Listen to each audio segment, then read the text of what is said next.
we take a look at Week 9 in the NFL. Lots of great matchups, and veteran head coach, ESPN analyst, our guy, Herm Edwards, is back with us, joining us to break it all down. Hey, Coach, good morning to you. So let's go ahead and start with the Baltimore Ravens tackling the Denver Broncos today. Both teams are 5-3. Who do you think will get that sixth win? Well, I'm going to say this. They're playing in Baltimore, Denver, against a salty Baltimore team, and the fact that they're chasing the Pittsburgh Steelers right now. I see a lot of Derrick Henry and Lamar Jackson. And then the Baltimore Ravens defense getting after the rookie quarterback, Bo Nix. I thought he's played well. But in the National Football League, now when November hits and the leaves fall off the trees and the weather starts changing, this is when you have to make your run in November. This is when it starts in the National Football League. You're going to see a lot of this, too. You're going to see Lamar Jackson trying to take over this game. He understands the importance of winning games down the stretch, especially in November. So I like the Ravens at home. All right, Coach, so the Detroit Lions 6-2 with their best start in nearly 70 years. They're headed to Lambeau Field to take on the Green Bay Packers. So what does Green Bay need to do to get a win at home? Well, I think if you're Green Bay, you've got to stop the run. You've got to stop Montgomery and Gibbs. And this is how the Detroit Lions get their offense started, really.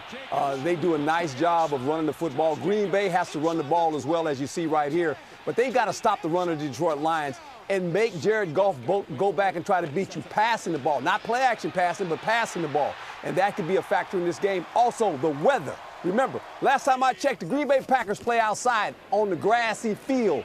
So conditions are going to be tough for both teams. Oh, all right. We'll keep that in mind. All right, so now we're going to recap our Who's with Herm numbers. Whit is ahead with 7. That's pretty impressive, Whit. I mean, we could clap for me because I'm impressed that I have 6. Good. Herm has 5. Gio, not a point. It's like impossible with the odds how you can have 0. Crazy. Again, I choose the loser. No, That's that my is not goal. what you were doing. Monday night here on ABC, the Tampa Bay Buccaneers travel to KC Mo to take on the undefeated Super Bowl champs, the Chiefs. Herm, who's your pick?